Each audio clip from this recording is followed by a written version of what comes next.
again here, Blackbird of Blackbird's Brew. Happy Saturday, and welcome to Improvise, Adapt, Overcome, a Lokean mantra. I have never ceased researching all that I can about Loki, the interpretations of him, experiences of his modern devotees, and along the way I've come across a particular meme very frequently.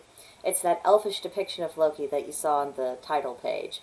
He's just looking directly at you, pointing his finger with the text, Improvise, adapt, overcome. And if this doesn't describe Loki's MO, I don't know what does. Let's discuss. We will begin with improvise, learning to color outside of the lines. Even if you have a really good plan, things don't always go the way you envisioned.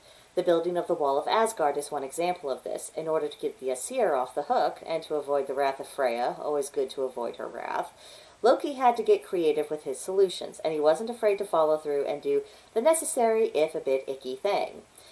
There's too much obsession with perfect solutions and win-win situations in our modern world. It creates a mindset that unless everything is just as you wanted it to be, then it's not good enough and the whole effect is a failure. Loki's stories teach us that it's more important to accomplish the main objective, even if that outcome is lacking in finesse. Asking ourselves what's most important to happen and focusing only on that can open our minds to possibilities we couldn't see before about how we might achieve that. Now this brings us to adapt. There's more than one way to skin a cat. Not that we're doing that literally, it's just an old expression that happens to fit this idea. If we look at the incident of the dwarves and the forging of Thor's hammer, Loki made a rather rash bet in which he wagered his head against the dwarves' craftsmanship.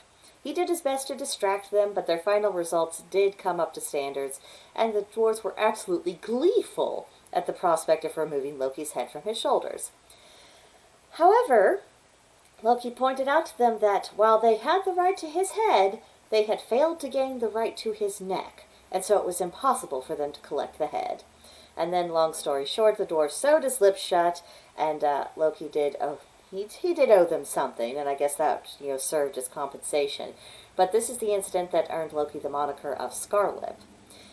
If someone is at odds with Loki, I would imagine that negotiating with him is rather like negotiating with a pirate. And if you recall the first Pirates of the Caribbean movie, Will Turner demanded the release of Elizabeth Swann, and Barbossa agreed. However, Barbossa's idea was to make Elizabeth walk the plank and then have to swim to a tiny island. Will Turner objected to this, as he would, but Barbossa decried that this was an impugning his honor and he didn't have the right, because Will had failed to specify when and where Elizabeth's release would take place. The details are everything, and we can learn to turn details to our advantage when we're in a tight spot, as indeed Loki himself did. Now we have overcome. Persevere till we gain victory. In another myth, there was a giant who forced Loki's hand into kidnapping a Dun, which obviously created a horrendous situation.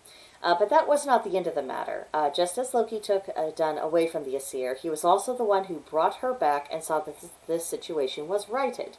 Defeat can be turned around. Undermine and outmaneuver the enemy, and not only can you regain lost ground, but you can gain greater advantage and be less vulnerable to future aggression. Loki is a god who is not truly defeated until he's dead.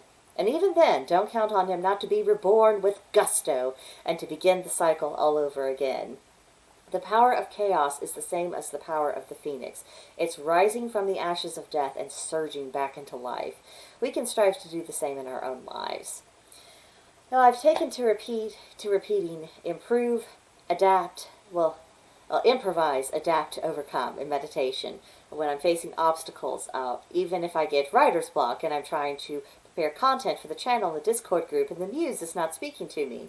Whatever the problem is, I am training myself to go over it, around it, through it, whatever gets the job done, and I hope this makes Loki smile. So, what about you? Do you have any thoughts on this particular subject? Do you find this mantra a particularly helpful one to you or not? Let me know in the comments below. Or come see us on Discord at Blackbird's Brew. There's a link to join in the description box below, and I'd be very happy to see you there. But I think that's it for now, and I'll see you in the next one. Bye!